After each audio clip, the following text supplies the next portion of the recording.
Friends, Romans, countrymen, lend me your ears. Ladies and gentlemen, this is episode 42 of the MC Lars podcast. It is Monday, June 17th, and as those of you who are fans of Hitchhiker's Guide to the Galaxy know, the number 42 is the meaning of life, the universe, and everything. Why is that? Well, some of you may have read the book and know about this number, and some reasons why 42 is considered the secret number, the secret answer. Here are a few reasons. A barrel holds 42 gallons of water or any liquid. The angle at which light reflects off of water to create a rainbow is 42 degrees. And it's just a great number. If 27 weren't my favorite number, it would probably be 42.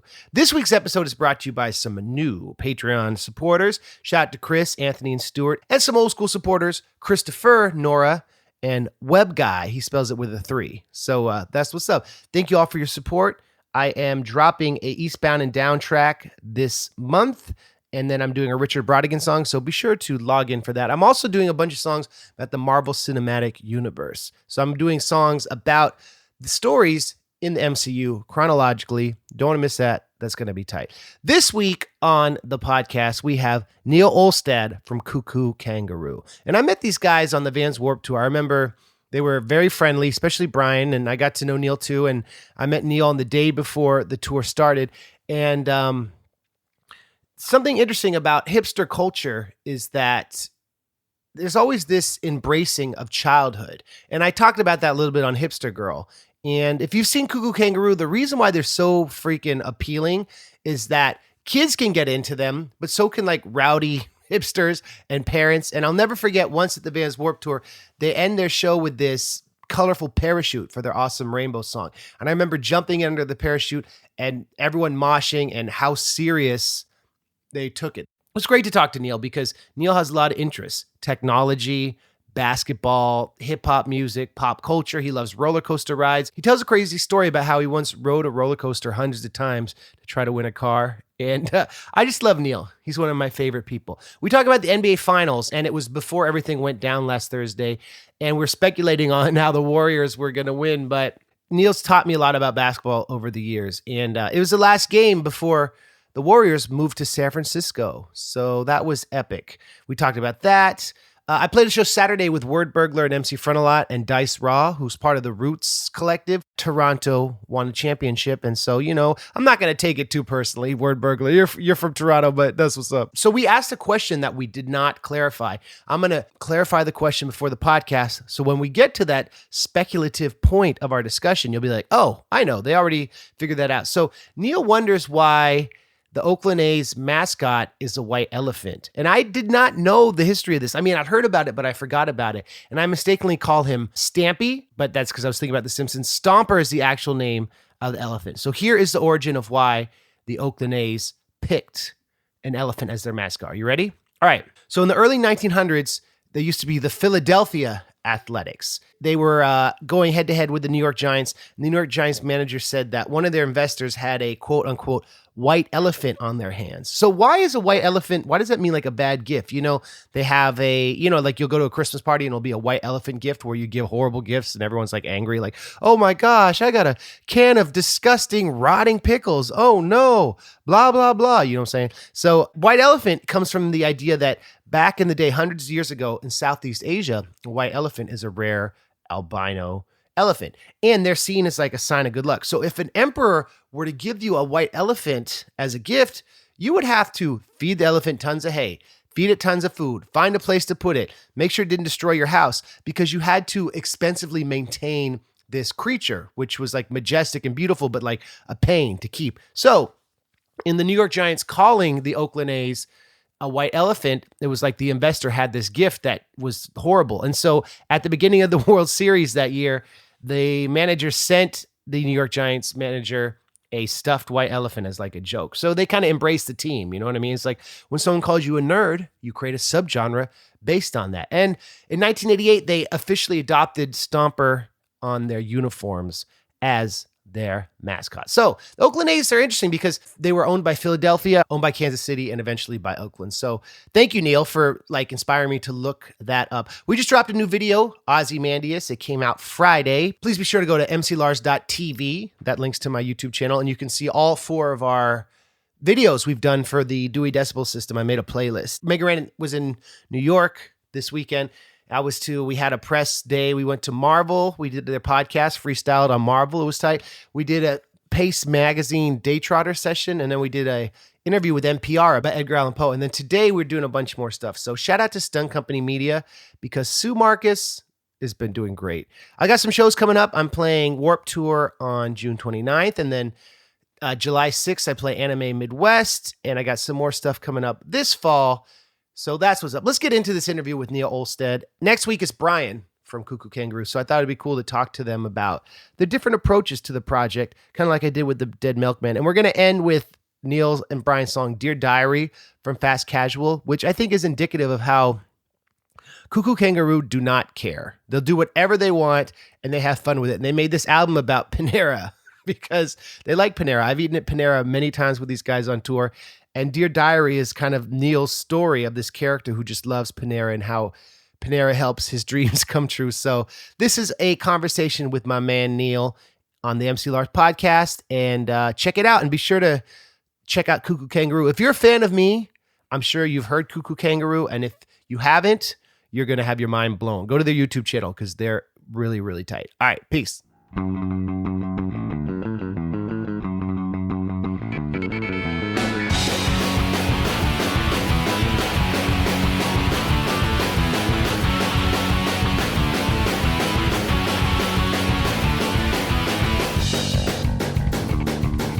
Ladies and gentlemen, I'm here with a friend of mine, Neil Olstad of Koo Koo Kanga Roo. Hi, Neil. And we're here in the Travelodge doing shows together in the UK. So this has been our third time in England together, right? Yeah, this is, we just keep doing it. We keep coming back to the UK, doing shows. Thankful to Lars, who's been here a million times. How many times have you been on tour in the UK, Lars? I think 25. No way. There's a real number? I've come 25 separate trips. I've come like UK. twice or 3 times a year every year since 2003. Wow. So it might even be more than that. 30. Well, we're blessed that you bring us with you sometimes. That's great. How many times have you been here? Probably. I think we've come here 5 times, I think, to do shows, and then Brian and I came here one time before that. We studied abroad in the UK in London in like 2006. We have that in common. We both studied here. Yeah, we both studied abroad here, and both then made bands and music that started touring here. And music that was defiantly tangential to like the serious band stuff we'd both done before. That's true. Yeah, because Brian and I also had a band before Koo Koo Kanga Roo, so we did that and then stopped and then started doing this. So that's kind of your history as well, I guess. I want to thank you for something. Oh. Well, you gave me the inspiration and confidence to start this podcast. Yeah, I think everybody should have a podcast. You have 2, right? I have 2 podcasts. I'm really into basketball, so I have 2 different podcasts about each of the professional basketball teams in Minnesota, Minneapolis, Minnesota, where I'm from. So I have a Timberwolves podcast called Wolvescast and a Minnesota Lynx podcast called Lynx Dynasty. So I make 2 podcasts, and like I said, I think everybody should have a podcast, because at the end of the day, I feel the best podcasts are just about, people who are very enthusiastic about any sort of given topic. It doesn't matter what your show is about. It should just be whatever you're the most into and whatever really gets you going, and whatever the thing is that you can speak for the longest on. Not that your show should be endlessly long, but whatever it is where your friend's like, all right, enough about whatever, like that's the thing. Enough about Roger Rabbit, Lars, enough. Well, the cool thing about what I love about doing this podcast, especially on the road, is like, we talk a lot on tour, but it gives us like an uninterrupted little chunk to catch up with friends. I love that about it. And I also love meeting new people and connecting with them. But like, it's really a special thing to have friends on who you have a conversation that ultimately becomes public.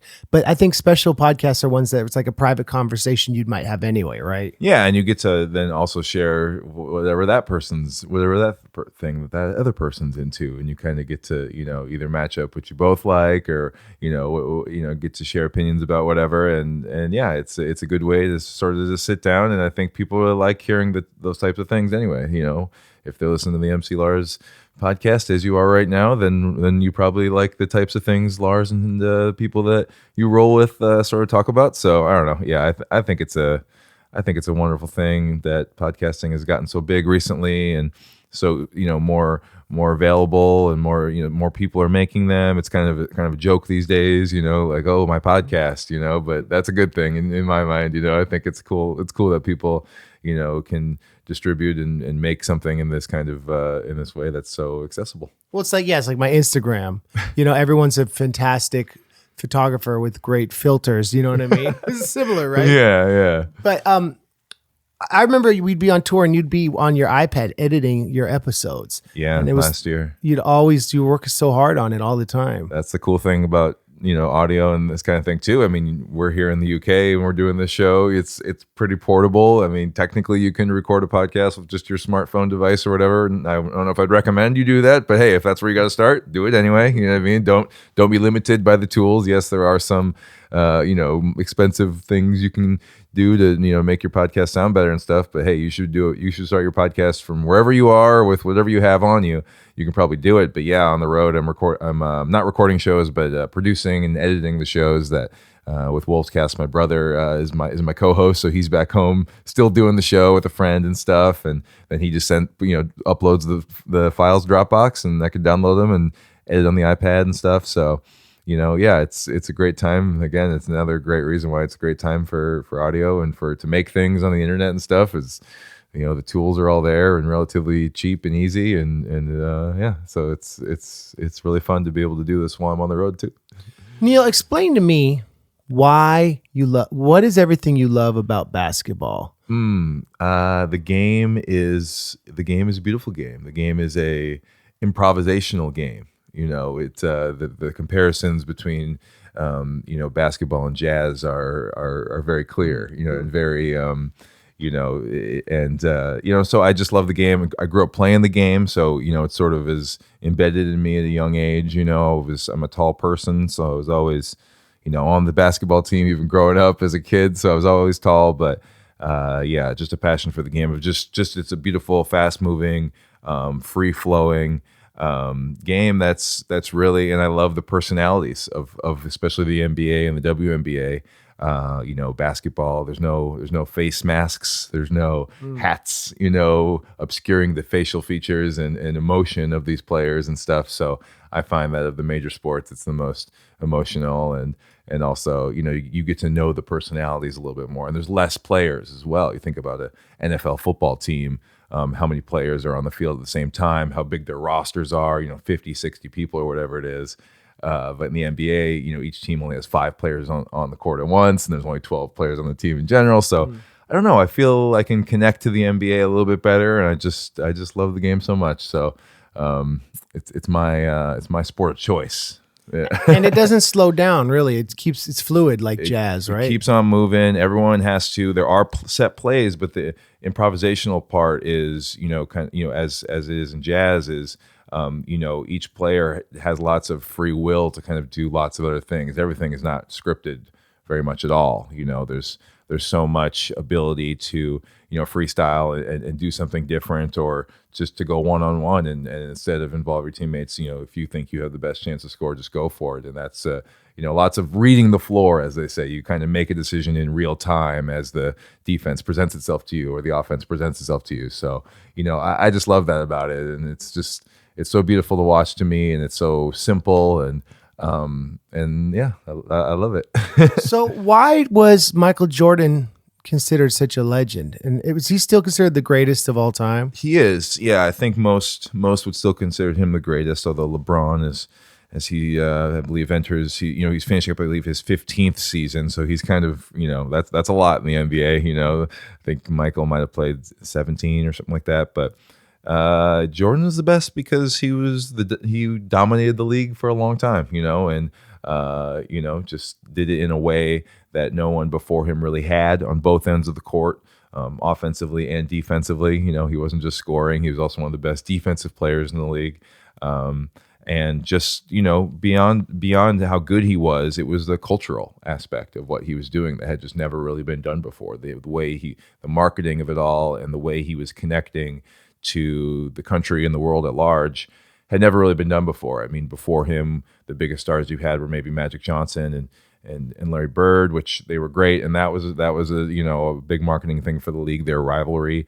But MJ took it to the next level, and the shoes, and the Nike stuff, the McDonald's stuff. I mean, it's kind of weird to say Space Jam.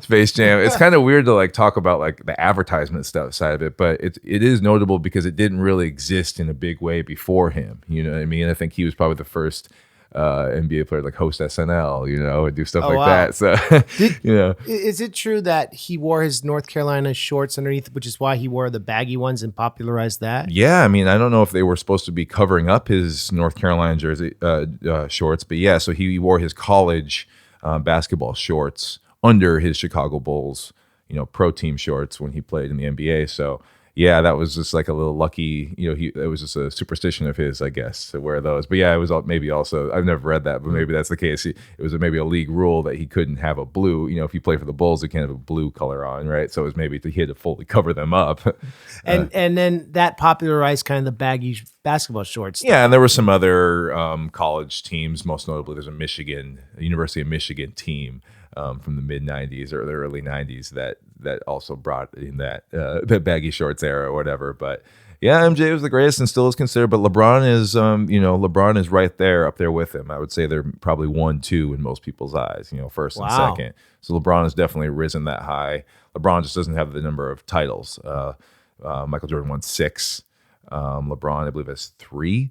Meaning NBA championship titles. Yeah. But LeBron has a number like of World other things. Series? World Series is baseball. But it's like the basketball version of that? Yep, or the the Super Bowl or Stanley Cup. So but I grew up a big Jordan fan too because I grew up in the Midwest, not in Minnesota. So like the Bulls were hot and I didn't live in the state. I did live in Illinois for a little bit, but then I moved to Iowa. So I was like, I'm just going to follow the Bulls. They're the best. And, they're in the Midwest too. So I grew up a big Jordan fan because they were really close to where I lived. And then when I moved to Minnesota, when I was like in 4th grade, then I got into the Timberwolves and started doing that. But yeah, the Bulls and Jordan were my first, favorite kind of sports team and personality. So it's important to me. So LeBron has a conflicted relationship with Cleveland because he left and went to Miami. Then when he came back, people were mad, but they ultimately said, whatever, we still love you. Did I get that right? Yeah, I mean, he came back to them, so, he kind of made well there. And then more importantly than that, he won a title there. He won a championship for Cleveland. So that kind of really made it all fine. And then for him to leave again and go to L.A., well, it was way less of a big deal on that point because, it was later in LeBron's career. He went to L.A. I thought he went to Florida. I was wrong. Well, he was drafted by Cleveland. He grew up in Cleveland, so he's from Akron. And drafted by Cleveland, spends the first, I forget how many years really, maybe 7, 8 years there. Then he goes to Miami, wins 2 titles there, and then leaves Miami to go back to Cleveland, wins 1 title in Cleveland. And then he has just this season now left to play in Los Angeles for the Lakers. So this time it was much less of a blow to the city of Cleveland because hey, he delivered a championship, the first championship in like I think any of their pro sports history. So it was like not just a big deal for the Cavaliers, but for the entire city of Cleveland to have a championship. So are the Warriors still doing as well, or are they? Yeah, the Warriors. We were recording this before the playoffs start here for the NBA this season, but they are the heavy title favorites again. To potentially win 3 NBA championships in a row. They've won the last 2, and they look to be doing it again. And Steph's as good as ever, and Kevin Durant's good as ever. And your hometown guys there are looking good at least for one more year. Kevin Durant potentially, lots of rumors flying that he might go to New York. He might go to the New York Knicks next season. So he's got one more year at least here with Golden State, but then who knows where he'll go. But Steph will still be there. They'll still be a very good team. But this might be the last year that Golden State is like for sure the title favorite going into the playoffs. And then local news for you, they're moving out of Oracle. Lars, the Golden State Warriors are moving away from Oakland. They're moving across the bridge, across the harbor into San Francisco. They have a new arena that's being built there, Chase Center. I forget exactly where it is, but it's right in like a pier area right there in San Francisco. So next season, the 2019-20 season, they will play in San Francisco. So last year in Oakland for the Warriors. And their stadium is right there by the Oakland A's Coliseum. Yep, right next door. Yep. So it's interesting how I don't know. I don't follow, basketball or baseball really that closely, but I do love the Dirty A's cap. Yeah, I still rep where I grew up. Yeah. And it's like that with you that, you rep Minnesota, but you have a love for Chicago because you're from the Midwest. And a lot of cities who are regional to Chicago have that affiliation, it sounds like. Yeah, and just again to speak culturally about Jordan's impact, it probably wouldn't matter where I lived if I was, if I was born in 1985, so I was kind of in like elementary school, like when Jordan was, he won his first title, I think in 90, yeah, no, it was 91, 92, 93 were his first 3 titles. So I'm a young kid. If I was in that age range anywhere in the country, I'd probably be idolizing Michael Jordan and the Chicago Bulls. But it was convenient, that I lived in the Midwest. But yeah, and everyone loved Mike. I think it was just that big. It was that, especially for kids and stuff. I mean, that's what Steph Curry is today to these kids. He's not, maybe as like supernatural athletically. He can't jump out of the building or whatever. But what he's doing, especially for someone who's of a smaller stature as a player, he's only like 6'3", which is tall for a normal human, but it's not that tall for an NBA player, and just to be the greatest shooter of all time, which is what Steph Curry is at this point in his career. Kids idolize him like they did Mike, so it's like that. So he could shoot across the court and get it in more than anyone else. And yes, full court. He's the best long range shooter ever. Man, full court. He can shoot from anywhere. Steph Curry is amazing. Smooth. So you grew up in South Dakota? Yeah, well, I was born in not really. My family's from South Dakota, but yeah, I was born in Nebraska. I lived in Michigan, lived in Illinois, lived in Iowa, and then since I was in like 4th grade, I lived in Minnesota. So, but my family, my parents are both from South Dakota. Why did they move like every year? My dad just had work where he just kept getting like different gigs and different promotions and stuff. So he would have to switch up. And my family, our kid, like my brother and sisters are younger than me, so we were kind of young enough that it didn't really matter too much if we moved. But yeah, then once I got into like middle school and high school and stuff, we stopped moving, thankfully. But yeah, we just kept moving around.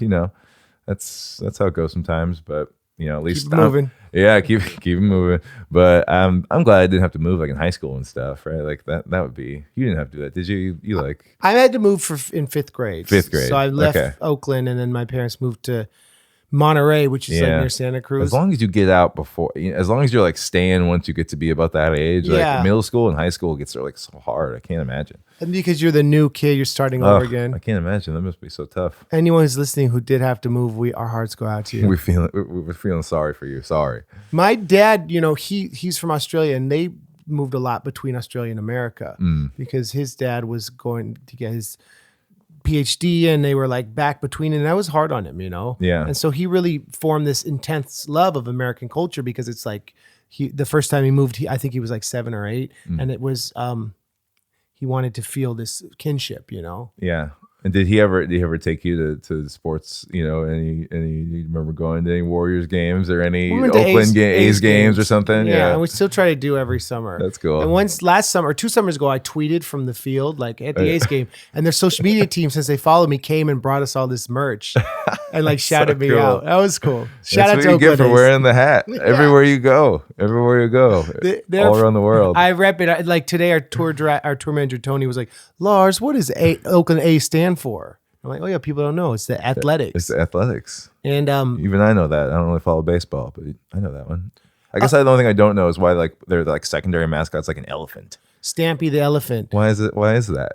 Like I don't know. I don't get the elephant thing. I wish I knew. I think I used to know. That's something to research. Someday you'll interview Stampy on the show. You know what I mean? I feel like that can happen. Isn't Stampy the name of the elephant from Simpsons? I'm sorry. You're right. It is. Good job, Neil. Stomper is the Stomper. He always comes out and like kicks the game off and everything. Yeah, I'm gonna look that up. Speaking of Simpsons, I just want to say one of the things that I'm really happy about in my life that I was able to ride the Simpsons ride at Universal Studios Orlando with MC Lars. It's just an honor to be on the ride and experience the whole Springfield, USA area of the park with such a a historian of the Simpsons world, and so that was really fun. I'm glad we got to do that. That was our day off when I was opening for you guys in 2017, maybe. Yeah, end of 2017, I think it was. Or maybe, yeah.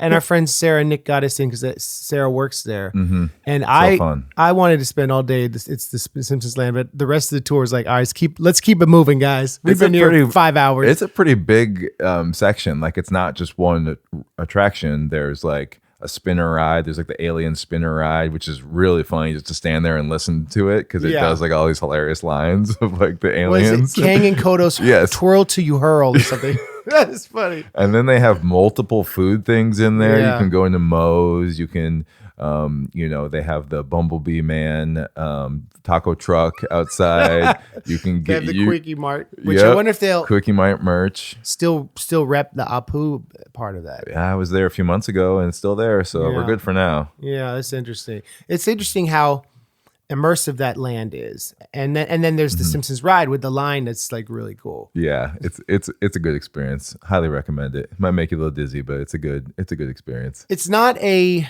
Did Brian go on it or not? No, he doesn't like screen rides. Yeah, they make him hurl.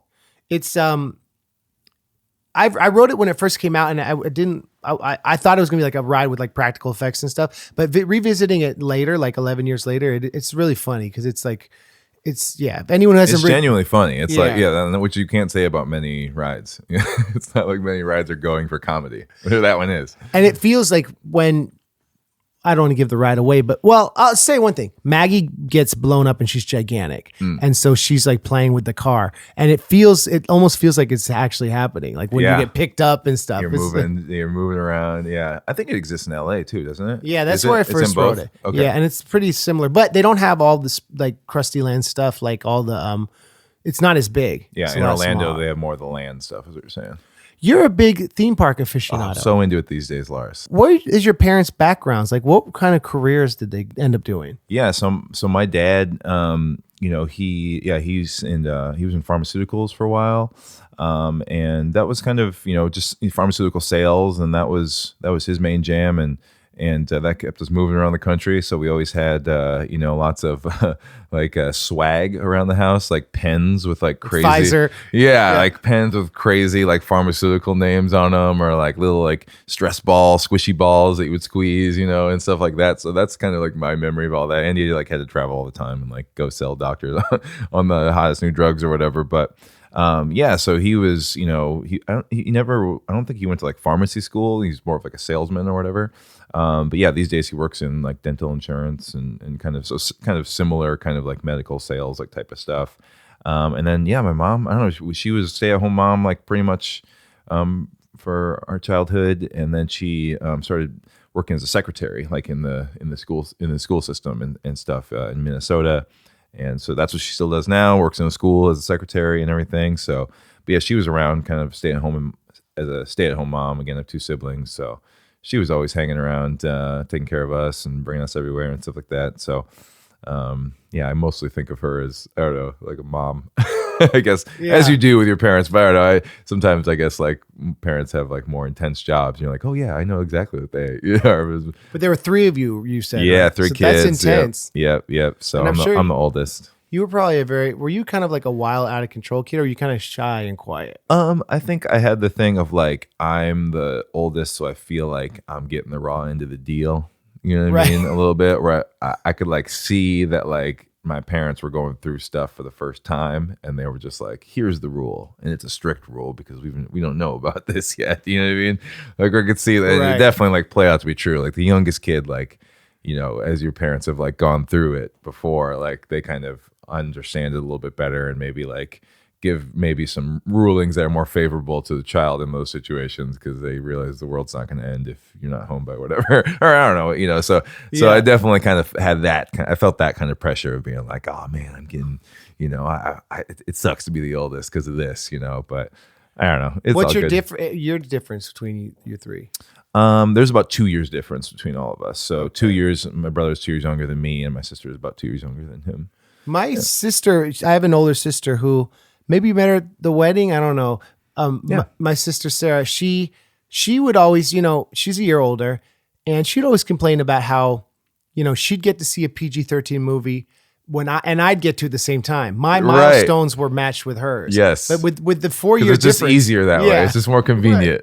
So it's like not fair. And she always felt it was not fair that I would get to do things when she did. Yeah, that's always fun. I always talk about that with my wife because my wife, she has 2 sisters who are about like 10 years older than her. Oh, you wow. know? And so and they're both like 10 years older than her. They're like 11 and 10 years older than her. So it's like, yeah, she knows about like all these, she got to watch all these movies when she was, when she was, a much younger person, and they were just like, they're 18, and she's 8 or whatever, and it's so like she saw all this stuff and she has all these weird experiences that are like, even though she is a few years younger than me, she has like all these experiences with movies that like I don't remember because she was watching like all these like 80s movies and stuff with her sisters.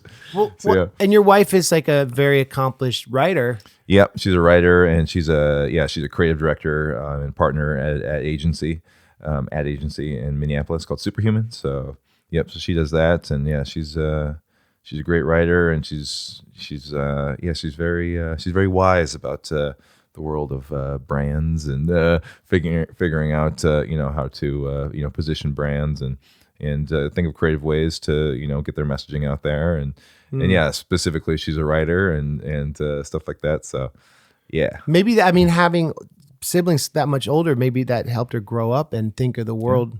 I think so, and especially in an experience experience certain kinds of media or read books. Not that like they should be off limits to her, but just like different stuff that maybe most kids wouldn't be getting into at her age or whatever.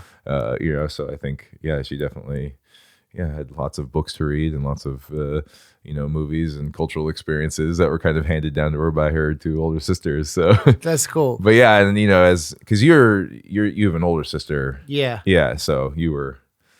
It is different. It is, I always felt like I was trying to, I don't know, I always wanted to look out for my siblings too and also try and like show them things and, different sort of cultural things or music or movies or whatever, but it's hard because you kind of want to, you have a feeling of wanting to, do those things, but then also you want to be your own person. Right. You want to set your own trail. So they really looked up to you. I think that's always the case. Unless you must be. I think you have to be a pretty terrible older sibling where your younger siblings are like, no, this person's a zero. Right. There's no part of this person that I can look at. So I think they looked up to me and got into some of the things I was into. And I don't know, we're all drummers. That's like a weird thing about my family. Oh, really? My other 2 siblings are also drummers, and I don't know. I don't want to say like they were copying me, but I just think it's just one of those things. And especially when you're talking about like a whole drum set, when there's a drum set in your house, hey, I can be a drummer too, So right. I don't know. We were all drummers. We all played in the marching band, as drum line and the jazz band, as drum kit and stuff like that. So that was. Stuff like that, I think, is naturally kind of handed down. Yeah, I know. The loudest house. Thank goodness for basements in the middle of the country. Yeah, just stuff it down there and close the door. But even then, anyone who's lived in a house with a drum kit, there's no closing it off fully. You cannot. If someone's playing drums in your house, you will know. And could you tell which of your siblings was playing? Definitely, I could for sure. I don't know if my parents could, but you could. There was levels of skill, obviously. I think there. Speaking of levels and speaking of branding, this is good. We talked about theme parks earlier, and you listen to a lot of theme park podcasts. You and Becky travel the world and go to all sorts of theme parks. Yeah. Is she a theme park aficionado like yourself? No, I'm kind of calling the shots in that sort of situation, but she digs it, and I'm thankful for that because I'm really into it these days, and she likes it for sure. But she really likes like thrill rides. So sometimes like Disney, sometimes Disney's like a little weak for her. You know what I mean? Because she just wants to go on the gnarly roller coasters. So have you both been to Cedar Point? I've never been. Is that in Ohio? Yeah, is that one of the biggest music parks? Yeah, that's a big one. Yeah, Cedar. I think Cedar Fair is now like the overall business, and like so. I think that place is called Cedar Point, but Cedar Fair I think owns like a number of places like that across the country. There's one in Minnesota called Valley Fair. Oh yeah. One time you rode a roller coaster for what? Can we talk about the story? Yeah, no, that's fine. Yeah, 24 hours almost. Yeah, I rode a roller coaster for multiple days. It was more than 24 hours. I slept on a roller coaster for 2 nights, so I think it was about 3 days. So yeah, I was on a roller coaster marathon as part of a local FM pop radio station, like promotion. It was promotion for the new Toyota Scion when their Scion series was launching in 2004. I was a senior in high school. I was just turned 18, and yeah, they were running this contest, and you had to be caller 101 because their call letters or their call number was 101, 101.3. And so yeah, I called in. I got to be on it. You were caller 101. Yeah, and then Good I got job. to be no, and then I got to, so they basically did this until they had like 36 people. They had this call in, be caller 101, and they filled a whole car, or I don't know if it's 36 or 24 or something like that, but they essentially filled a whole car full of Was it 24 different days where they waited for the 101 caller? something like that. Yeah, It was a okay. while. Then it was like, all right, we got all the people. Here's the Right, date, everybody, and then we all showed up in the was morning. summer? It was So- summer. Yep. yeah. So I was out of school at this time. It was like Yeah. it was like a week or so after I graduated high school, and yeah, it was a roller coaster. Ride this roller coaster for as long as you can. The rules were basically if you threw up, you were out, and if you just like quit, you were out. Otherwise, here you go. We're just going to run it, and you're just going to keep going. And yeah, we would just ride it over and over. It would, the ride would end. We'd pull into the station, and then people would load the other cars ahead of us or whatever. And then once enough people got kicked out or left or whatever, they'd start filling in the back of our car or whatever, and they just kept riding us. And every now and then we'd get out to go to the bathroom, and they'd feed us like Subway for lunch or like Chipotle or whatever, like kind of this like like catering, like fast food catering essentially, and just plop it all down for us. And then at night we would sleep in the roller coaster. It wasn't moving. It was just like parked in the loading area. And we would just have to sleep kind of sitting upright and like this. Sitting upright. Well, yeah. I mean, yeah. Could you like lean on your hand? Yeah, and you think about some of these roller coasters, you sit down and you're pretty deep in it. So like the sides were kind of like up to your shoulders, like the sides of the cars, like so you could kind of rest. But yeah, I don't really remember sleeping that well, but I don't really remember it being a nightmare either. What was the name of the roller It was coaster? called Wild Thing. It's kind of like the premier long, fast roller coaster at Valley Fair in Shakopee, Minnesota. It's still there. It's a really fun ride still. But yeah, I believe they kept a counter going. So I believe I rode this ride over 750 times. Oh my gosh. Straight. At one point, they tried to put us on other rides in the park because not enough of us were leaving. They basically had the iron stomach people who were still around, and we weren't leaving for anything. So it was in the contract that they could kind of basically do whatever. They could change the rules. You had to sign like a waiver? Yeah, signed a waiver. They could basically change the rules. So they started putting us on like the looping pirate ship ride, and we just did that for like an hour straight, and like all this other stuff. They were trying to get people to puke, essentially. Did you sleep on it? Then would they wake you up? And all of a sudden, the roller coaster's on. Everyone wake up. No, I wish. That'd be funny. Go! Yeah. You'd have to. Because we had to wake up and do like promo. Like they'd have like, we would do the morning show every day, like the radio station's morning show. And there would be like press there and TV stations. So the worst part is, though, I did not win. I got kicked off at the end. This was right around the time that Survivor had just also premiered on CBS. And again, I signed a waiver saying they could change the rules. And they did at the end. There's down to 5 of us. And they did a vote off. So they said, okay, write down on a piece of paper who you want to vote off the roller coaster. And I got voted off. I was the only guy left. I was like the youngest guy there. Thankfully, silver lining in all the story is there was another person from my high school who was on the roller coaster with me, a good friend of mine, actually, and she ended up winning. So. Oh, really? That's awesome. So my friend Carly won. So how did the other... She won a new car, so she won a new car. And I was about to go to college. I was like, I want a new car. Good job, I was very Carly. upset. I was very upset when I lost, but they gave me some free passes to come back. Yeah. The other 3, did they throw up or what? I forget exactly what happened to them. I kind of stopped paying attention after I got kicked off. I think they did a contest where everyone had to put their hands in the air, and the first one to put them down got that's kicked terrifying. off. But that's a good one, I feel like, because Yeah. it's like it's roller coaster related at Yeah. least. So they didn't realize They didn't realize people would contestants- go so long. These Yeah, so I think they thought it was tenacious. going to be like a day or two, and I think it went for over a week. When you went to the bathroom, though, like, did they pause the roller coaster? And they just kept it going for the public, and then we would just get on the next available So one. everyone would go to the bathroom together? Yeah. Okay, We so would keep it all fair. we would all get off, and then we'd all get back on. Was there anyone who had like a particularly weak bladder?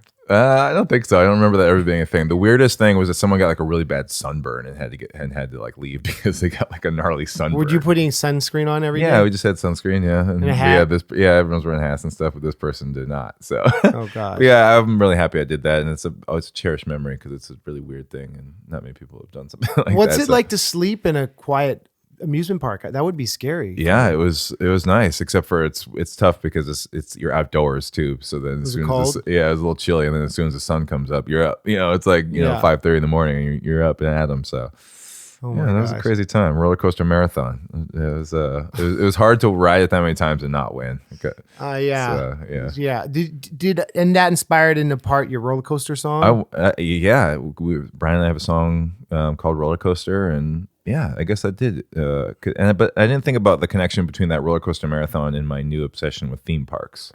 I wonder if that was maybe something that I think about now. I've always liked rides. I've always liked thrill rides and stuff. And I grew up going to Disney a bunch, but now it's been rekindled by this podcast called Podcast the Ride that you guys should all check out. Podcast the Ride, and then also this YouTube series called Defunct Land, which is amazing. It's I've seen that. Amazing, like 20-minute documentaries about rides or attractions that no longer exist. So it's called Defunct Land. You recently saw the Avatar thing? Yeah, I was recently at Animal Kingdom and was at Pandora World of Avatar and rode Flight of Passage and Navi River Journey and stuff. So it's an incredibly immersive and technically advanced, just incredible. For right now, before Galaxy's Edge, Star Wars Galaxy's Edge, aka Star Wars Land, opens in Disneyland and Disney World, Pandora Avatar, World of Avatar is the best thing going. It's the top thing. What's the river ride like? A lot of people complain about it because it's really slow. It's literally just like a boat ride. Like Small World or something, but way better themed. Obviously, Small World's just kind of really old and chintzy, but like Navi River is just beautiful, and it's very dark, and so you're kind of floating through this jungle, and they have the prize is at the very end. There's the shaman from the movie. There's a great shaman animatronic robot at the end, and it is currently, I believe it is the most technically advanced audio animatronic in the world. Wow. Because it's so big and it has all these points of articulation. It has all these crazy movements it can do, and the eyes and the facial expressions. It's the most like technically advanced one out there. So that's why people go on it basically. And it's a nice, lovely experience, but it's also like still a very long wait for what is not a thrill ride. Is it spooky? No, it's not spooky at all. It's just mostly beautiful. It's like a trippy, nighttime forest, bioluminescence kind of like thing, and then you have this amazing shaman animatronic at the end. Cool. I want to see that. Yeah. And it's like funny because you talked about the YouTube's like that channel. That channel's about rides that used to be. Yep. And remembering them and giving you all the history and all a little bit of the ride through and making sure that it's more of this person who makes these is all about the preservation of these ideas and this art, because when these rides get old, they typically kind of just get bulldozed and everything that's in there is forgotten about, especially in the old days before things were archived properly and stuff. Yeah. Like you think about Disneyland, I think started in 1955 and stuff. So it's like we're talking about some long time here, and especially these days when everybody has cameras in their pockets and stuff, like to make sure that everything is documented and the story of it is told and the ideas are still preserved, because these rides get turned over. Certain rides won't be there forever. I'm sorry to say, Roger Rabbit, Toon Spin, I hope it's there for a long time, but there will be a time where that ride is not there anymore, and you're going to want to remember it, and you're going to want there to be media about covering it completely, And one day, but then what's it called? Roger Rabbit's Cartoon Spin. Cartoon Spin. I've never been on it. It's great. I actually have an episode where I interviewed the lead designer on it. Amazing. It's pretty cool. And so you got to protect the ideas of these, because they're going to go away, but at least we can remember them, and at least we can always sort of like have something to look back on. Well, and it's interesting, man, because it's like there are connections there with being a performer and having the merchandise and the show experience and the props on stage. There's similarities between like the immersive experience for our audience. And when I go to Disneyland or wherever, I'm always thinking of their stuff in terms of merch. Like, oh, this is just their version of what we do on a huge level. Yeah. And that's cool. Yeah, and I love it for sure. And I think Disney gets a bad rap for, obviously it's a crazy huge corporation, and there's obviously, and they're not great. They don't have a great record with fairly paying a lot of their employees of the parks. And there's a lot of things you can pick on with Disney, and it's obviously a crazy big company, but man, they're artistically, their theme parks are just next level. And what you're talking about too, and is another thing of like, as people who put on shows, to sort of see how the whole experience works is just, it's top level stuff, and it's amazing on a design level and on a logistical, how is this park operating and how clean they keep it and everything. Right. Like, how do they, it's not about just operating a park, it's how do they do this and operate it at a 10 all day long? Like, how are they just like nailing it all day long? Because they have such a high bar for quality. Totally. And it's not like, oh, at this part of the day it's good and then it kind of goes to crap later. No, it's amazing all day long. And just stuff like how everything works together is next level. And so that stuff is cool too. And like you're saying, the sort of the merchandising of it all, and I always think of that too as putting on a show, you know. Yeah. And that, you know, that makes me think of like before our band was full time, you know, I would work at like a restaurant, or you know, I worked at Target Field where the Minnesota Twins play baseball on the suite level. And so I always like working jobs like that too, because I could relate it to like music and like doing shows too, because it was like literally like, we got a showtime here, like, you know, there's the prep and then like doors, we got doors, we literally have doors, like the building is opening at this time, and we're gonna let everybody in. And so like for me, if I wasn't doing this, I feel like those are the kinds of experiences or even jobs that I like to do, because it feels like a show to me, or it feels like an event, you know. And so like I like that about theme parks too, of how it's like it's a big grand opening every single day and it ends with fireworks every single day. Right, and it's like this crazy show that they do literally every day, you know. I mean, they famously call their employees cast members, you know? Right. And the idea that magic is something that you can trade on and share. It's an experience. Yeah. An experience that transcends just buying a Mickey Mouse shirt or seeing a cartoon. It's like something that you go to, you make a pilgrimage to. And I guess it's this all day thing. It's not like, again, it's not something you take home of one thing. It's this all day experience. And it's stories like, Mom, remember when I have this story where I went on the Haunted Mansion ride and I was so scared as a kid, I wet my pants. And I told my mom, I was like, when we were getting off, I'm like, Mom, the ghosts at the end were so scary. I wet my pants. She's like, let's not tell anyone. Let's go. Like, that's always part of our family lore. Yes. It was so scary. And I still like have dreams of exploring parts of the Haunted Mansion. Well, not anymore, but when I was like in grade school, like getting off the ride and walking to places, because it just dominates. And going down in the ballroom scene where they're dancing and stuff. Like, oh. Have you ever seen or heard about the guy who brought a gun in and shot that giant glass window that they built the ride around? So they built the ride around. In Haunted Mansion? Yeah, in Haunted Mansion. Disneyland? Yeah, in Disneyland. They built the ride around it because there's the hologram, so they had to have this giant plate glass that's like huge, like the size of a building. Some guy snuck in a gun and shot a hole through it. And they couldn't, the glass is like this, like I said, the size of a building, they can't take it out. So they built it to make it look like a spider web around it. Ooh. And I think that's such a great Disney moment. It's like, okay, something we can't fix, but we can make look spooky and part of it. And then what's even more fascinating is the culture of finding out about it and then like knowing about it, like in all the Wikipedias and guide sites. And for the first time last Christmas, I went and I saw the spider and it was so cool. Oh, and you're like, I know what that is. Yeah. Like, oh, that's the spider. There's so much history and so many little things to dig into. And yeah, with Imagineers, you know, and what they went through to make something, or why the story behind how something came to be. Like, it's incredible. I mean,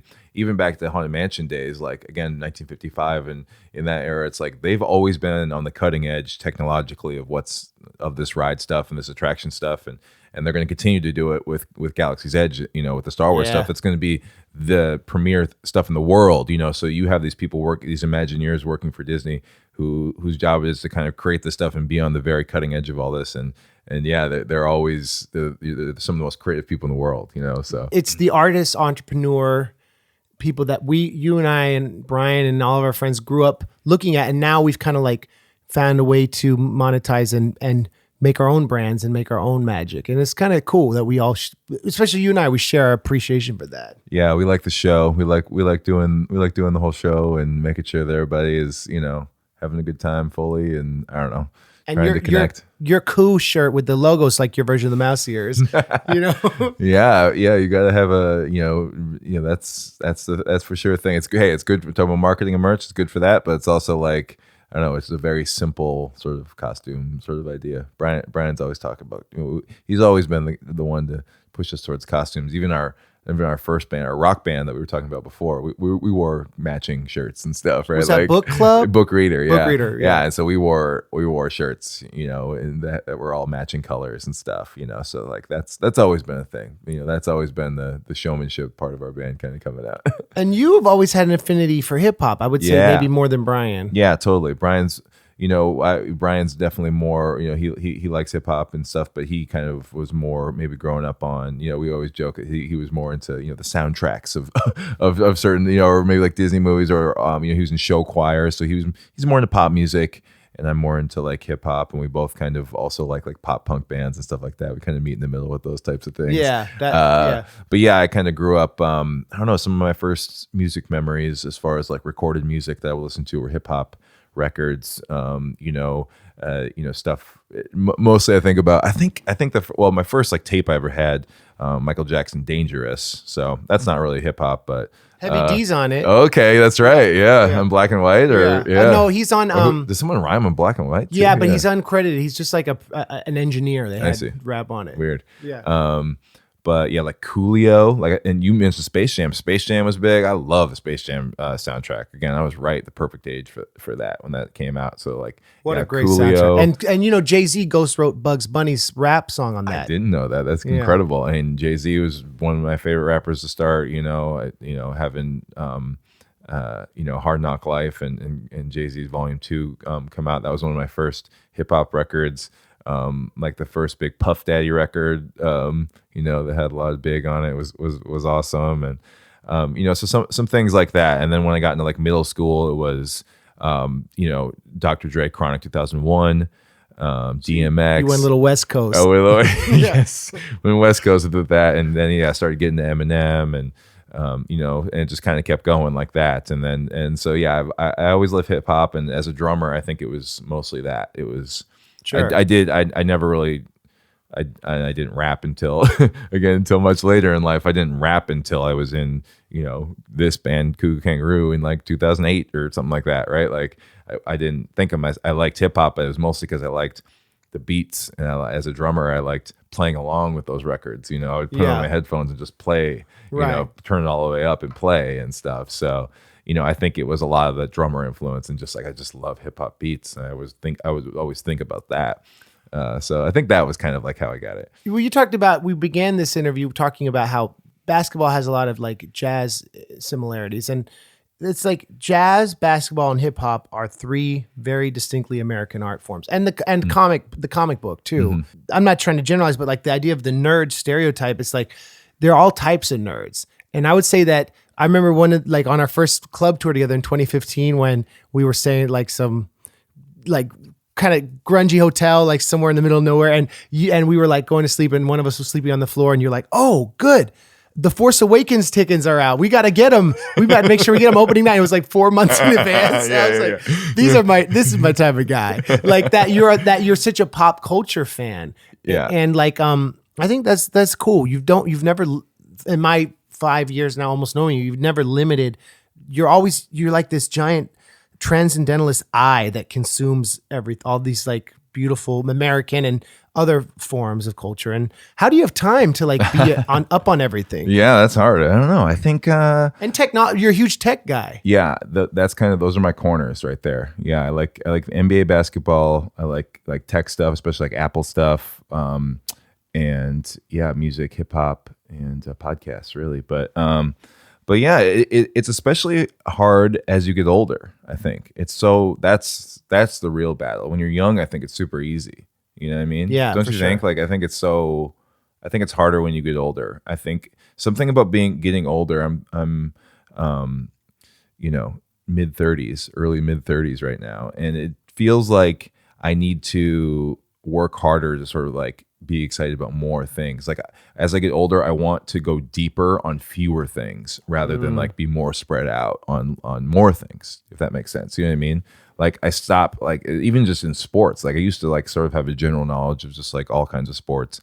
But in the last few years, I've like doubled down on the NBA and like basically shut out all other sports. It's like a weird thing of like, I don't know, but there is. And done 2 podcasts about it. Yeah. So cool. I don't know. So it is something that I try to, you always want to be balanced and you always want to know about what's happening in culture and politics and as much as you can just to be an informed citizen, I guess. But at the same time, I'm starting to see more value in sort of focusing a little bit more on things. But I think that's just a thing of growing up. I don't know. Do you kind of feel the same about that, or like as far as, or especially just about like general excitement about stuff? Like to me, it's stronger on a more limited level of things. Yeah, because the days speed up because each day is a shorter percentage of your life, right? Yeah. And I think I value my friendships with people who like turn me on to interesting things. And I have a few people in my life, like you, for example, someone like if you tell me to check something out, I will, because I know you have good taste. And like, so I have certain people who are kind of like tastemakers of my world that I trust.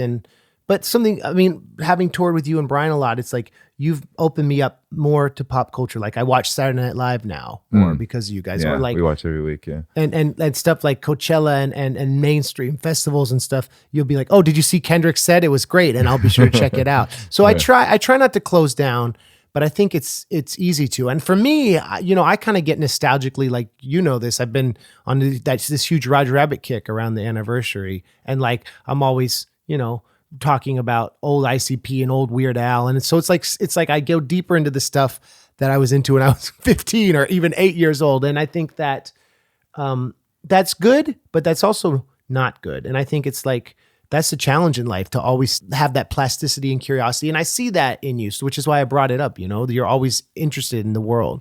Yeah, and you just want to, I don't know, I feel like that's it. You just got to work harder at it. I feel like maybe as you get older, you just got to try a little bit harder to keep those things going, because especially as you get established in whatever paths you've chosen, you know what I mean? Like those things like have worked. So you're like, oh yeah, this is what we're doing now. So it gets to be more of a challenge on multiple levels, to branch out and to try and do extra little things here and there, which is again, like why I think this show is good for, this is so cool. Like that you just jumped out and did this, you know what I mean? Started this thing. And like, I don't know, I was talking to you the other day about like how much better of a freestyle rapper you become. Cause I was like thinking about, we met on Warped Tour and you would like go up to Kosha. You go up to Kosha Dills. Shout out to Kosha Dills. Yeah, right. Freestyle. Kosha Dills. If you need the scissors or some tape, we got you. Let us know. If you can have them. Text you the set times. We got you. That's where a little background. That's where we all met. On Warped Tour, and Lars would go up and do freestyle with Kosha every now and then, or every day.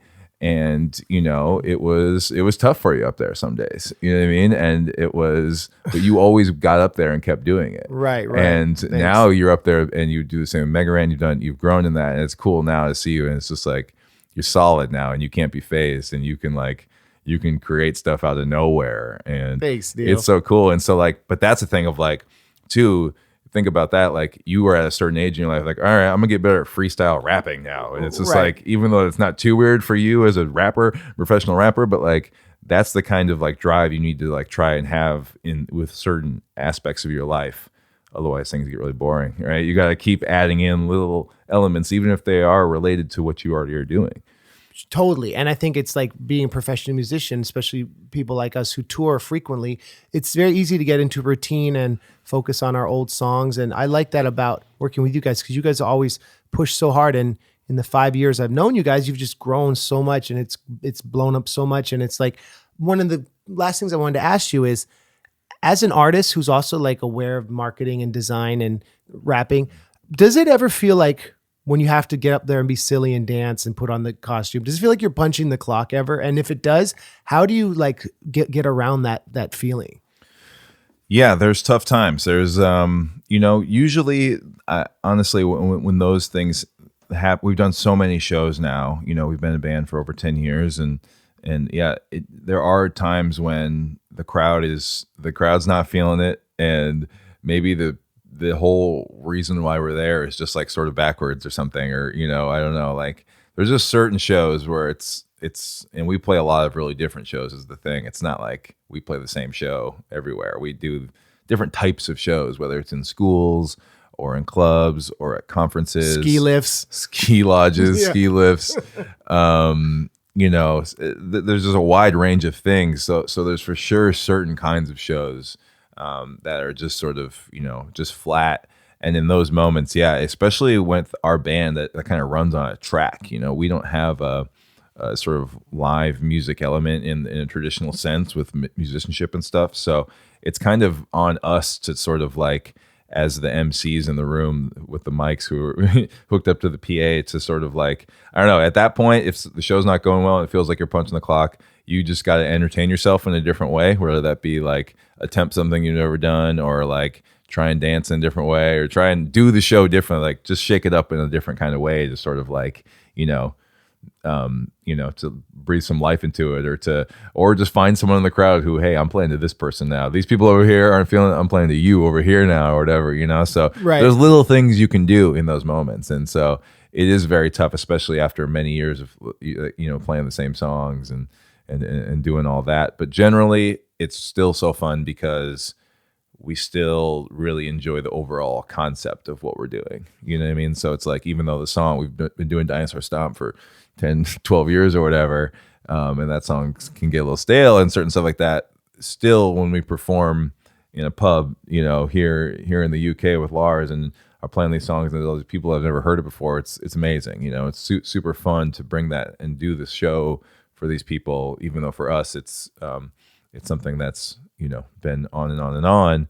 It's that thing of just remembering that it's someone else's first time. You know what I mean? That's good. And that what I love about you and Brian is if there's 2 people there, or if there's 3,000 people there and you're headlining, you still give the same show. Yeah, and dope. We get that all the time. It's like, how do you do that? How do you? And it's like, it's literally our job for 1. It's only half an hour for 2. And for 3, it's better that way. We only know that way. You know what I mean? Like there's not really a half effort show in us. You know what I mean? Like it just doesn't really work. Even if we're not getting the energy back, even if it's a totally flat show crowd wise, we still just do that no matter what, because it's sort of been the sort of baseline that we operate at all times. So of just 0 to 100 like a roller coaster. Yeah, it's the only way. And that's the best way. So we're just going to make that be the only way. I think it's also rare that like 2 friends from college could create this business together in the arts, especially, and like last for so many years. And how do you keep your friendship with Brian like as fresh as in college? And yeah, it's not easy because everything changes once and it's not even about, oh, we're getting gigs now and we're making, it's not about making money together. It's about like how it is your life together. You know what I mean? It's about how this is now everything. It's kind of like just basically the switch from going full time and stuff, and just like the different realities of what that means for you now. You're not just friends now who are kind of just casual. It's like stuff is on the line. You know what I mean? Like this is how we support our families now. So it's that stuff. And I guess for us, you just have to make some adjustments. You just have to be open to adjustments and making sure you don't burn out in that way, because you need to be able to basically be able to talk to each other almost every day. You know what I mean? Like you need to be able to have communication, whether it be online or on the phone or whatever, like all the time. So you just have to be able to manage that in a way so you don't get totally burnt out, I guess. So it's about just making little changes and making sure that you can still be friends, but also make changes so that the business works as well. And so you don't, I don't know, you just kind of have to change the overall tenor of things, I guess. But you still love each other and you still are friends, but it's just like different now. You have to be okay with that. I think the problem would be if like we tried to force it into being like, no, we're going to be the exact same kind of friends and we're going to be a business. I feel like that would be a problem. You know what I mean? Because maybe we would just hang out way too much and stuff. I don't know.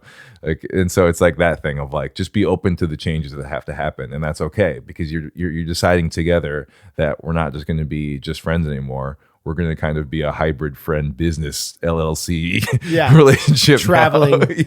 Travel buddies linked at the hip at all times. It's almost like you're going deeper, even though in some ways you're less of like friends and you're more of like this other level of things. It's really weird. It's interesting, man. It's like marriage in a way. It's like when you start dating someone, it's like jamming, right? And when you marry someone, it's like you're in a band with them. And when you're in that band is you're living, it's like, the relationship changes. It just becomes something different and stronger. Yeah, and I think some people would say, "Oh, that's a negative thing," but it's not. If like this is, if the business or whatever you're getting into with this other person is a positive thing overall, like just because you have to make changes in a relationship doesn't mean that they are necessarily bad or that something's not going right. Sometimes you need to make changes just to make room for something else or to make sure that certain things can remain. So. I don't know. It's good, but it's obviously, find someone who you really like being around, and find some, and it's cool too, because I think it works where if you're in this, again, it can go in a relationship or in a business, you kind of find a way to mold around each other's kind of blind sides, and obviously the description is sort of a yin and yang, right? How you find where other people are maybe are need some help, and you find out where you're strong, and you can delegate things to each other and stuff like that. So, and that stuff really helps that we're friends before that, because we already have this base level of like, we can talk to each other about certain things, and we can suggest things, and we can bring stuff up, and it's like we kind of know each other on a deep personal level already. And so it's like when we have to sort of like, make things happen with the business thing, it's fine to say, I got this, you got this, and whatever, or I'll take this, or can you stop doing this, or stuff like that. It just works out. And I've seen like your friendship with Brian and your business relationship, a lot of how that works.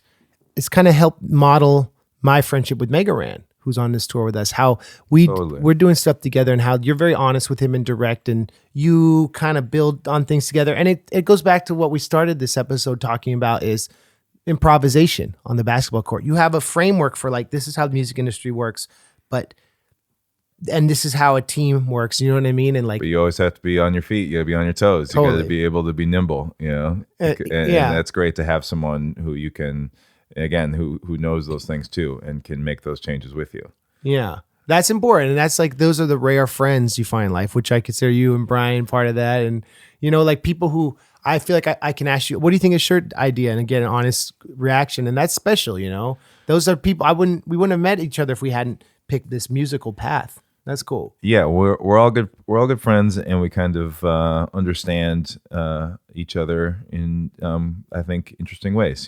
Like we can help each other with stuff like that. Even though we're not like, I'm not a part of your business, but like I can help you with little things, and vice versa and stuff. So I don't know. That's what like touring and hanging out with your friends is all about. I mean, it's really fun to bounce ideas around and chat about stuff like that. So. And not kill each other. Yeah, we'll see. We're about halfway through. We're doing good so far. I think a good tour group is knowing when to be quiet. And I think maybe I'm guilty of this. I'm gonna just keep going with the same jokes. As a partnership in any way. I mean, that's the thing. It's like you got to know when to shut up and just like be over here, because you need to like you just need to have some downtime every now and then. It's okay. It's okay. It doesn't mean mean you don't appreciate someone. You're just decompressing and chilling. And that's what's up. Neil, what do you like? I didn't really talk to Brian about this, but do you feel like, is this something you still would want to do in 10 years, 20 years, 30 years? Yeah, totally. And because I think we were wise when we built this business and again, we keep going back to this thing of like, we were in a rock band, and then we saw what that was, and then we kind of changed it up. And for us too, when we made Koo Koo Kanga Roo, even though we didn't think of it as a something we were going to do this long, we purposely made it something that could be many different things. You know what I mean? And it's like, I guess it's kind of like high-minded, but it's like, we didn't want to just be a rock band because we felt like that's kind of a box in a little way. You know what I mean? And so I think Koo Koo Kanga Roo could be, when I think of like 10 years, 20 years down the road, it probably looks very different than it is right now, but it could be so many different things, and it could exist in sort of different kinds of, formats. You know what I mean? That excites me, and that makes me think, yeah, this can go on for as long as we want it to, and so, but who knows what that looks like, you know what I mean? And what's the through line that carries through all those things? Because there has to be some sort of, connective tissue there. There has to be some sort of what is Koo Koo Kanga Roo. So I don't know. I mean, obviously it's still a music thing, and it's still about fun and high energy, whatever. But we're trying to make a TV show, and there's all these different ways we could go with it. And the live show could be so many things, and that's always kind of the core of what we think about our band as this live experience. And so that's something that I think can go on for a long time. So I do think it could, and so I hope it does. But it's also hard because you have to kind of, it's hard because you want it to go on for a long time, but you also have to be open to the idea of things can run their course too. That's hard, right? Like you don't want to think about that, but you also kind of have to know when to say when. That's true, right? And so maybe it's not soon, but down the line there might be a time where it's like we got to call it at some point, right? But maybe not. If things are going well and we have opportunities, then we'll just keep it going. And I foresee that being the case. And the Aquabats like you said, morphed and changed in different things. And I don't see them ever stopping. They No. change members a little bit, but that's Yeah. okay.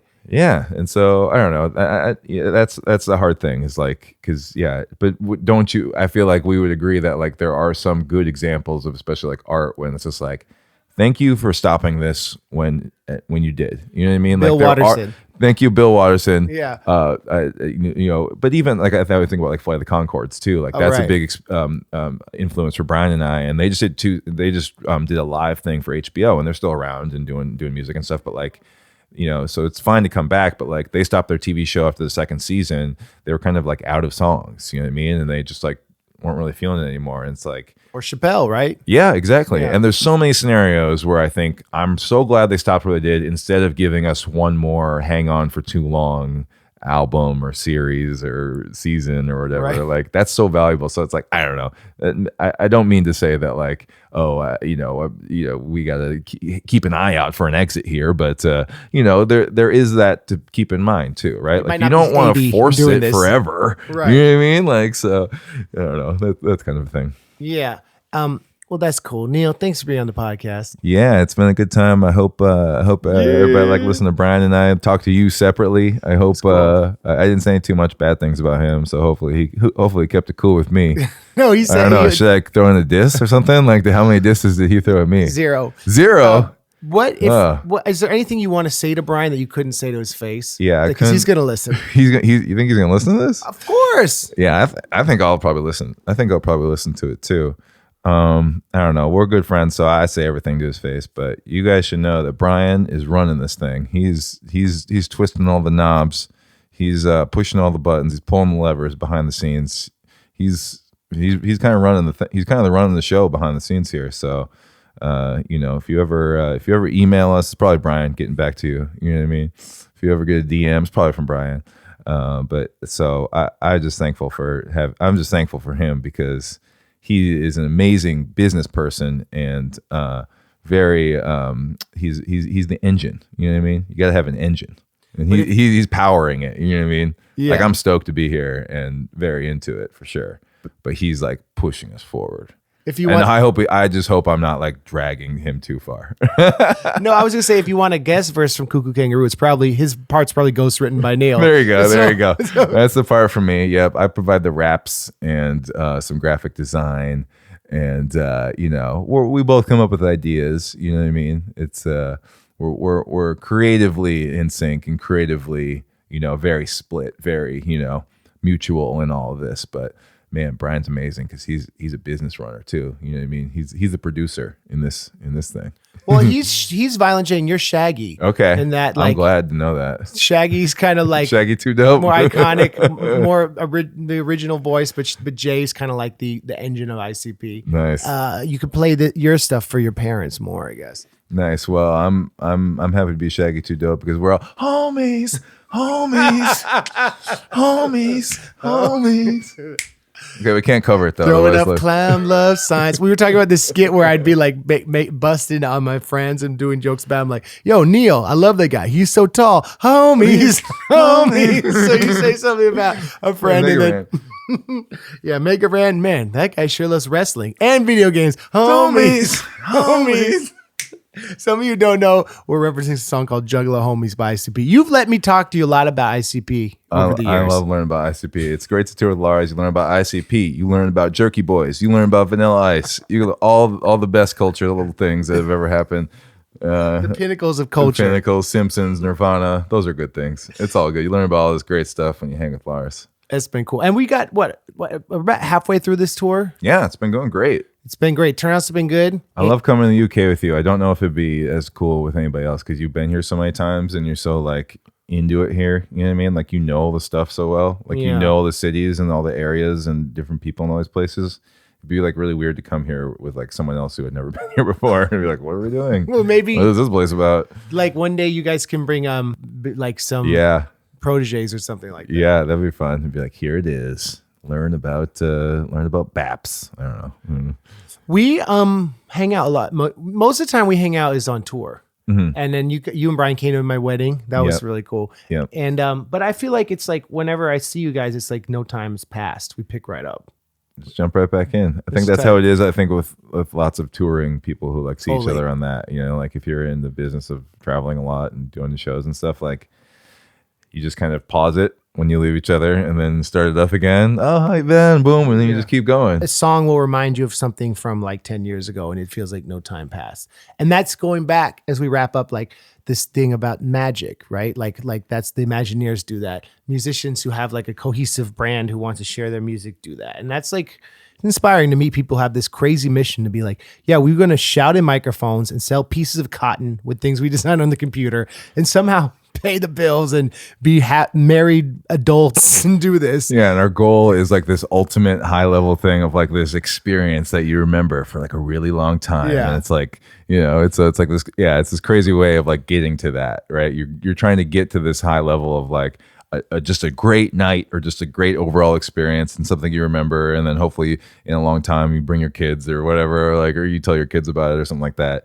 And it's like we're doing that with like raps about weird stuff and like because it's a shared family thing, like especially with you guys that they'll be like, oh yeah, Koo Koo, that was so fun. Like they remember. Yeah, it's like creating these explosions of like neural euphoria that can be associated with these digital like artifacts, you know? Yeah, totally. That's what it's all about. We're doing it.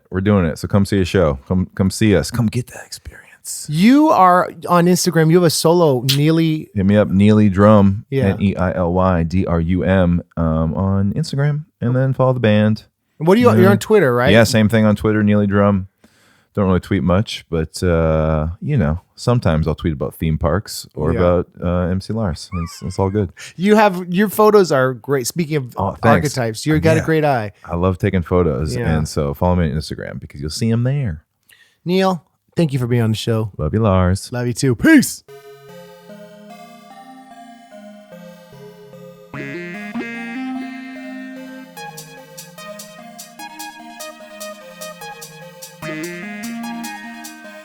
Dear Diary, well, I finally did it. I got a job.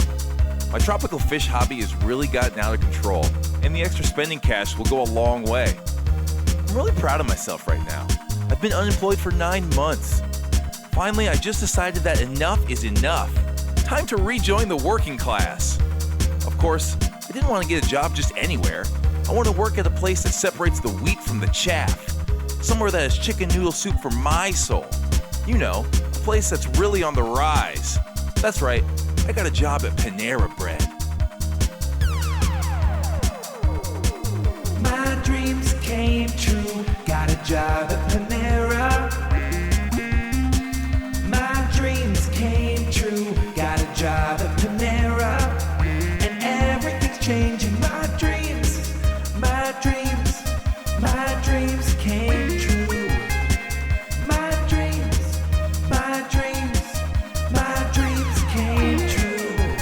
Dear Diary, good news. I finally deadlifted 325. I gotta say, I'm really happy with my progress. After that 11-year-old robbed me earlier in the summer, I realized I needed to make my physique a little more intimidating. Oh, more good news. Work is going really well. They say I'm the first person to win Employee of the Month 4 months in a row. Also, I'm ranked #1 in our district for My Panera activations. People ask me all the time, how do you get so many people to sign up for My Panera? I always say the same thing, let the glory of Panera shine through you. It's contagious. Anyway, the other day our manager was fired after it came out that he'd been stealing and reselling pastries for 3 years. They asked me if I would take his place as manager. I said sure. My dreams came true, manager at Panera.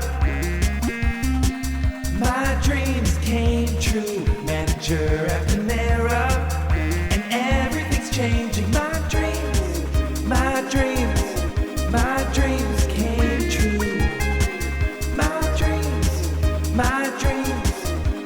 dreams came true. Dear Diary, as you know, I was recently a contestant on Toot or Flute, the hit game show that asks you to know the difference between flatulence and musical instruments. I won $2.3 million, and today, the decision on what to spend that money on has been made. I considered donating to charity, no fun, building a roller coaster in my yard, too much fun, and settled for something in the middle, something that brings me joy every day and makes others really happy, healthy, and full. I finally did it. Yep, I bought that Panera. My dreams came true, now I own a Panera. My dreams came true, now I own a Panera. And everything's changing, my dreams came true. And my dreams came true.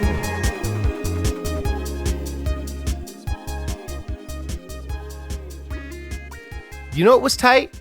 That interview was tight. Thank you, Neil. Next week, of course, we've got Brian. And that will be part 2 of my Koo Koo Kanga Roo series. Thank you, everyone, for tuning in, for listening to the MC Lars podcast, for all your love and support. Please leave a review. Please tell a friend. Please peep the new videos for the Dewey Decimal System. And we'll see you next week with my interview with Brian. We'll learn more about the origins of this Minnesota classic duo. All right, everyone. Thanks again. Bye.